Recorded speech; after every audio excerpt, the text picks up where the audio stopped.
नमस्कार दोस्तों, मैं हूं डॉक्टर अमरीश खारी और आप देख रहे हैं डॉक्टर खारी। थियोसिनामिनम नाम से होम्योपैथी दवा होती है। इस वीडियो में हम जानेंगे कि इस दवाई के क्या फ़ायदे क्या नुकसान हैं, किन बीमारियों और किन लक्षणों में ये दवाई पेशेंट को दी जाती है, इसके लेने का सही तरीका क्या होता है। जानने के लिए वीडियो पूरा देखें। अगर आप हमारे चैनल पर नए हैं तो चैनल को सब्सक्राइब कर लें ताकि आने वाली हेल्थ रिलेटेड वीडियो से आप अपडेटेड रहें। इसे ट्राइचुरेशन फॉर्म में भी यूज़ किया जाता है और पोटेंसी के रूप में भी ये दवाई पेशेंट को दी जाती है।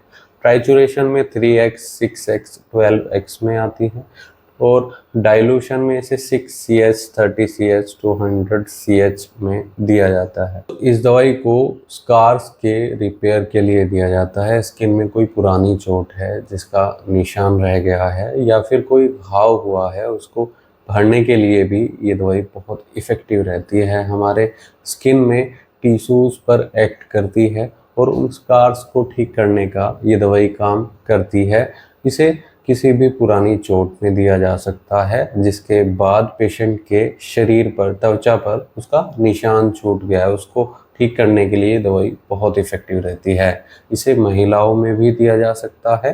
आफ्टर प्रेगनेंसी के बाद, डिलीवरी के बाद, अगर सर्जरी के बाद पेशेंट को कोई निशान रह गए हैं, उसको भरने का काम करती है, उसको ठीक करने का काम करती है। अगर कान के इन्फेक्शन की बात की जाए तो पेशेंट के कान से अगर डिस्चार्ज आ रहा है और टिस मीडिया के कारण या टिनिटस के कारण कान में दर्द हो रहा है, कान में सूजन आ गई है या फिर सुनने में पेशेंट को परेशानी आ रही है, कम सुनाई दे रहा है, ऐसे केस में अगर दर्द है, कम सुनाई दे रहा है, डिस्चार्ज है, सूजन हुई है, तो उसको ठीक करने का काम करती है। साथ में कुछ और कॉम्प्लिकेशंस आती हैं, जैसे पेशेंट को कम तो सुनाई देता है, साथ में अजीब सी आवाज़ें सुनाई देती हैं, जैसे घंटी बजने की आवाज़ लगातार आती रहती है। तो ऐसे केस में भी ये दवाई बहुत इफ़ेक्टिव रहती है। इसे महिलाओं में फिब्रॉइड्स में दिया जाता है।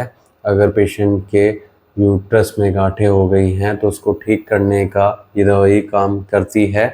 इसे लिम्फेटिक ग्लैंड के इन्फ्लामेशन में भी दिया जाता है। जो हमारी लिम्फेटिक ग्लैंड होती हैं शरीर में, अगर उनमें सूजन आ जाती है तो उनको भी ये दवाई कम करती है। और ऐसे पेशेंट में दवाई दी जाती है जिन लोगों को गैस बनने की शिकायत ज़्यादा होती है, इंडाइजेशन की शिकायत होती है, अपच की शिकायत होती है, खाना खाने के बाद तुरंत गैस बन जाती है, पेट फूला रहता है और भूख की कमी कई बार पेशेंट के अंदर देखने को मिलती है।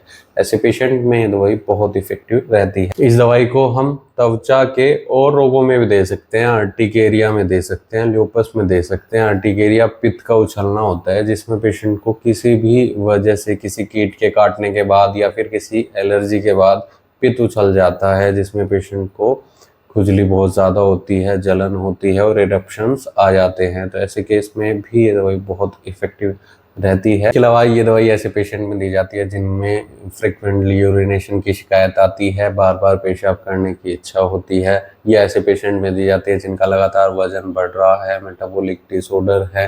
तो ऐसे केस में ये दवाई पेशेंट को दी जाती है।